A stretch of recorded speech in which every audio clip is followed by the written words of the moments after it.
ನಮಸ್ತೆ. ನಾನು ಹಲವು ನಿಮಿಷಗಳ ಕಾಲ ಹಲವು ಚಾನಲ್ಗಳಲ್ಲಿ ನಡೀತಾ ಇದ್ದಂಥ ಡಿಬೇಟ್ಗಳನ್ನು ಅಬ್ಸರ್ವ್ ಮಾಡ್ತಾ ಇದ್ದೆ. ದ ಮೋಸ್ಟ್ ಇಂಪಾರ್ಟೆಂಟ್ ಆಸ್ಪೆಕ್ಟ್ನ ಬಗ್ಗೆ ಸುಮಾರು ಜನ ಮಾತಾಡ್ತಾ ಇದ್ದಾರೆ. ದಟ್ ಈಸ್ ಎಕ್ಸಿಟ್ ಪೋಲಲ್ಲಿ BJP ಎಕ್ಸ್ಪೆಕ್ಟ್ ಮಾಡಿದ್ದಷ್ಟು ಅಥವಾ NDA ಎಕ್ಸ್ಪೆಕ್ಟ್ ಮಾಡಿದ್ದಷ್ಟು ಬರಲಿಲ್ಲ ಅಂತ. 295 NDAಗೆ, 231 ಇಂಡಿಯಾಗೆ, ಇನ್ನಿತರರು 17 ಜನ. ನಾನು ಆ ಇನ್ನಿತರರು ಯಾರು ಅಂತ ಒಂದು ಸ್ವಲ್ಪ ಗಮನಿಸ್ತಾ ಇದ್ದೆ. Many of them are independents. ಒಂದು 6 ಜನ ಇಂಡಿಪೆಂಡೆಂಟ್ಗಳಿದ್ದಾರೆ ಅದರಲ್ಲಿ. ಇನ್ನು ಕೆಲವರು ಜನ ಜೋರಾಮ್ ಸಿಕ್ಕಿಂ ಪಾರ್ಟಿ ಈ ರೀತಿ ಪಾರ್ಟಿಗಳಲ್ಲಿದ್ದಾರೆ. ಇನ್ನು ಕೆಲವರು PMK ಅಂತ ಪಾರ್ಟಿಗಳಲ್ಲಿದ್ದಾರೆ. ಇನ್ನು ಕೆಲವರು AIMIM ಆ ರೀತಿಯ ಪಾರ್ಟಿಗಳಲ್ಲಿದ್ದಾರೆ. ಅಂದರೆ ಒಬ್ಬರೋ ಇಬ್ಬರೋ ಗೆದ್ದಿದ್ದಾರೆ. ಅಲ್ಲೇ ನಿಮಗೆ ಒಂದು 12-13 ಆಗೋಯ್ತು ಅಲ್ವಾ?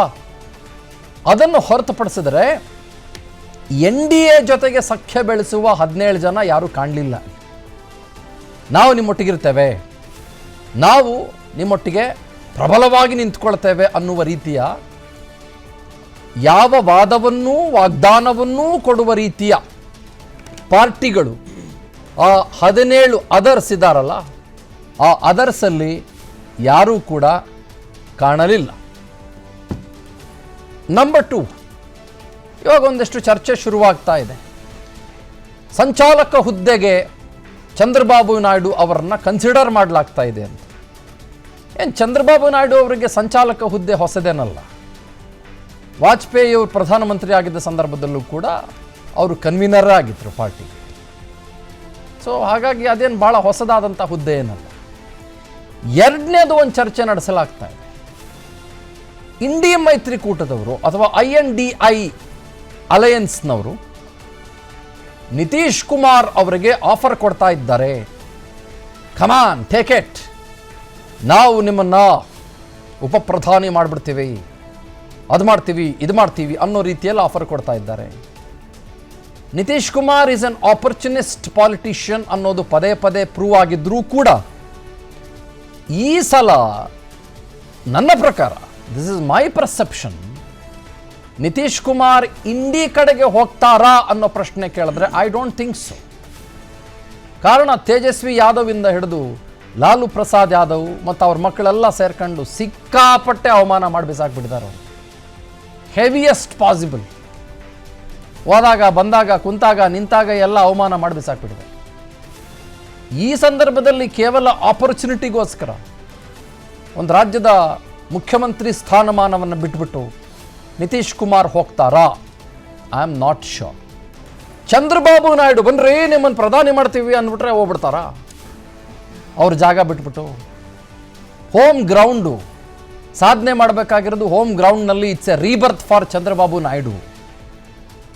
ಜಗನ್ಮೋಹನ್ ರೆಡ್ಡಿ ವಿರುದ್ಧ ಸೆಟೆದು ನಿಂತು ಜೈಲಿಗೆ ಹೋಗಿ ಬಂದು ಹೋರಾಟಗಳನ್ನು ಮಾಡಿ it's a rebirth for Chandrababu Naidu. ಈಗಾಗಲೇ ಎಲ್ಲೋ ಒಂದು ಕಡೆ ಚಂದ್ರಬಾಬು ನಾಯ್ಡು ಹೇಳ್ದಂಗಿದೆ, ನಾನು ಸ್ವಲ್ಪ ದಿನದಲ್ಲೇ NDA ಕೂಟದ ಪರವಾಗಿದ್ದೇನೆ ಅನ್ನೋದನ್ನು ಘೋಷಣೆ ಮಾಡ್ತೀನಿ ಅಂತ. ಗೊತ್ತಿಲ್ಲ, ಐ ಆಮ್ ನಾಟ್ ಶ್ಯೂರ್. ಹಾಗಾಗಿ ನನಗೆ ಈ ಎರಡೂ ಪಾಸಿಬಿಲಿಟೀಸ್ಗಳು ಭಾಳ ಸ್ಪಷ್ಟ ಅಂತ ಅನ್ನಿಸ್ತಾ ಇಲ್ಲ. ನಾಲ್ಕನೇದು, at the same point in time ಭಾಳ ಜನ ಇನ್ನೊಂದು ಪ್ರಶ್ನೆ ಕೇಳಿದ್ದು, 295 whereas BJP leading in just about 230 plus or 238 seats. Nothing is confirmed yet. ಒಂದು 4-5 ಕನ್ಫರ್ಮ್ ಆಗಿದೆ ಅಷ್ಟೇ. ಅವರಿಗೆ ಬಹುಮತ ಇಲ್ಲ BJPಗೆ, ಬಟ್ NDA ಜೊತೆಗೆ ಬಹುಮತ ಇದೆ. NDAದವರು ಹೇಳಿದ ಮಾತನ್ನು ಕೇಳ್ಬಿಡ್ತಾರಾ? ನಾಳೆ POK ಆಕ್ಯುಪೈ ಮಾಡ್ಕೋಬೇಕಪ್ಪ, ಕೇಳ್ಬಿಡ್ತಾರಾ? ನಾಳೆ ಯೂನಿವರ್ಸಲ್ ಸಿವಿಲ್ ಕೋಡ್ ಬರಬೇಕಪ್ಪ, ಕೇಳ್ಬಿಡ್ತಾರಾ?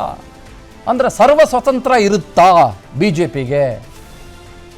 ಮೊದಲ ಸಲ 280 ಪ್ಲಸ್ ಇತ್ತು, ಎರಡನೇ ಸಲ 303 ಇತ್ತು, ಈ ಸಲ ನಾಟ್ ಈವನ್ 270 ಪ್ಲಸ್. ಕೇಳ್ಬಿಡ್ತಾರೇನ್ರಿ ಮಾತನ್ನ? ಈ ಥರದ್ದೆಲ್ಲ ಚರ್ಚೆಯನ್ನು ಭಾಳ ಜನ ಇಲ್ಲಿ ನಡೆಸೋದಕ್ಕೆ ಸ್ಟಾರ್ಟ್ ಮಾಡ್ಕೊಂಡಿದ್ದಾರೆ. I don't know. ಇನ್ನೂ ಒಂದು ಮಾತಿದೆ. ಆ ಮಾತೇನು ಅಂತಂದರೆ, ಈ ಟಕಾಟಕ್ಕೋ ಕಟಾಕಟ್ಟೋ ಅದೇನೋ ಇದೆಯಲ್ಲ, ₹1,00,000. ಈಗ ತಾನೇ ಶೋಭಾ ಕರಂದ್ಲಾಜೆ ಮೇಡಮ್ನವ್ರು ಮಾತಾಡ್ತಾ ಇದ್ರಲ್ಲ, ಸುಳ್ಳು ಪಳ್ಳು ಹಾಕ್ಬಿಟ್ರು ಮ್ಯಾನಿಫೆಸ್ಟೋದಲ್ಲಿ, ಸುಳ್ಳು ಪಳ್ಳು ಹಾಕಿದ್ದಕ್ಕೆ ನಾವು ಸೋತ್ಬಿಟ್ಟೋ ಅನ್ನೋ ಥರದಲ್ಲಿ ಮಾತಾಡ್ತಾ ಇದ್ರಲ್ಲ. ಅಂದರೆ ಸೋತಿಲ್ಲ, ಕಡಿಮೆ ನಂಬರ್ ಬಂತು ಅನ್ನೋ ಥರದಲ್ಲಿ ಮಾತಾಡ್ತಾ ಇದ್ರಲ್ಲ. ಈ 1,00,000 ಎಲ್ಲ ಹಾಕೋಕ್ಕಾಗಲ್ಲ ರೀ ಅಕೌಂಟ್ಗೆ. 26 ಕೋಟಿ BPL ಕಾರ್ಡು, 47 ಲಕ್ಷ ಕೋಟಿ ನಮ್ಮ ಭಾರತದ ಬಜೆಟ್ಟು, ಅದರಲ್ಲಿ 11 ಲಕ್ಷ ಕೋಟಿ ರೆವೆನ್ಯೂ ಎಕ್ಸ್ಪೆಂಡಿಚರು, ಅದರಲ್ಲಿ 36 ಲಕ್ಷ ಕೋಟಿ committed expenditure along with capex. ಹಾಗಾಗಿ ಇವರು ಸರ್ಕಾರ ರಚನೆಗೆ ಸರ್ಕಸ್ ಮಾಡೇ ಮಾಡ್ತಾರೆ. ಇಷ್ಟು ಪಾಯಿಂಟ್ಗಳನ್ನು ಯಾಕೆ ಹೇಳಿದೆ ಅಂತಂದರೆ, ಇಂಡಿ ಮೈತ್ರಿಕೂಟಕ್ಕೆ ಅಷ್ಟೊಂದೇನು ಸುಲಭ ಇಲ್ಲ. ಸಂಜೆ 7 ಗಂಟೆಗೆ ಬಿಜೆಪಿ ಕೇಂದ್ರ ಕಚೇರಿಗೆ ಮೋದಿ ಅಮಿತ್ ಶಾ ಬರ್ತಾರೆ. ಮೋದಿ ಅಮಿತ್ ಶಾ ನೇತೃತ್ವದಲ್ಲಿ ಮಹತ್ವದ ಚರ್ಚೆ ಮತ್ತು ಸಭೆ ನಡೆಸಲಾಗುತ್ತೆ. ನಿತೀಶ್ ನಾಯ್ಡು ವಿಶ್ವಾಸವನ್ನು ಗಳಿಸ್ಕೊಳ್ಳೋದಕ್ಕೆ ಗೇಮ್ ಪ್ಲಾನ್. ಆಮೇಲೆ ಇನ್ನೊಂದು ನೋಡಿ, ಫಾರ್ ಎಕ್ಸಾಂಪಲ್ ಇವಾಗ ಚಂದ್ರಬಾಬು ನಾಯ್ಡು ಗೆದ್ರು ಅಂತಂದ್ರು. ಯಾರ ಸಹಕಾರದಿಂದ? ಇವರೆಲ್ಲ ಮೈತ್ರಿಕೂಟದ ಸಹಕಾರದಿಂದ ತಾನೇ ಗೆದ್ದಿರೋದು. ಆ ಕೂಟದ ಓಟ್ಗಳು ಕೂಡ ಇವರಿಗೆಲ್ಲ ಹೋಗಿದೆ ತಾನೆ.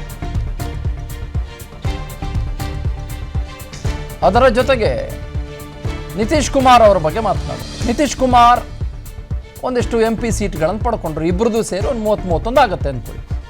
ಇವರೆಲ್ಲ ಯಾರ ಸಹಕಾರದಿಂದ ಗೆದ್ರು? NDA ಕೂಟದ ಸಹಕಾರದಿಂದ ಗೆದ್ರು, ಅಂದರೆ BJP ಸಖ್ಯದಿಂದ ಗೆದ್ರು. ಈಗ ಇಂಡಿ 233, ಅದರಲ್ಲಿ ಕಾಂಗ್ರೆಸ್ 100. ಈ 133 ಯಾರಿಗೆ ಸೇರ್ಕೊಳ್ಳುತ್ತೆ? ಕಾಂಗ್ರೆಸ್ಸು ಬಿಗ್ ಬ್ರದರ್ ಆಟಿಟ್ಯೂಡ್ ತೋರಿಸಿದ್ರು ಕೂಡ.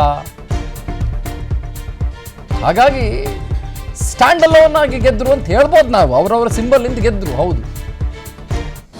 ಅನುಕ್ಷಣದ ಸುದ್ದಿಗಳಿಗಾಗಿ ವಿಸ್ತಾರ ನ್ಯೂಸ್ ಯೂಟ್ಯೂಬ್ ಚಾನೆಲ್ ಸಬ್ಸ್ಕ್ರೈಬ್ ಮಾಡಿ. ಹೊಸ ಸುದ್ದಿಗಳ ನೋಟಿಫಿಕೇಶನ್ಗಾಗಿ ಬೆಲ್ ಐಕಾನ್ ಕ್ಲಿಕ್ ಮಾಡಿ. ಲೇಟೆಸ್ಟ್ ಅಪ್ಡೇಟ್ಸ್ಗಾಗಿ www.vistaranews.com ವೆಬ್ಸೈಟ್ಗೆ ವಿಸಿಟ್ ಮಾಡಿ. ಅಂಗೈಯಲ್ಲೇ ಜಗತ್ತಿನ ಸುದ್ದಿ ತಿಳಿಯಲು ವಿಸ್ತಾರ ನ್ಯೂಸ್ ಕನ್ನಡ ಆಪ್ ಡೌನ್ಲೋಡ್ ಮಾಡಿ.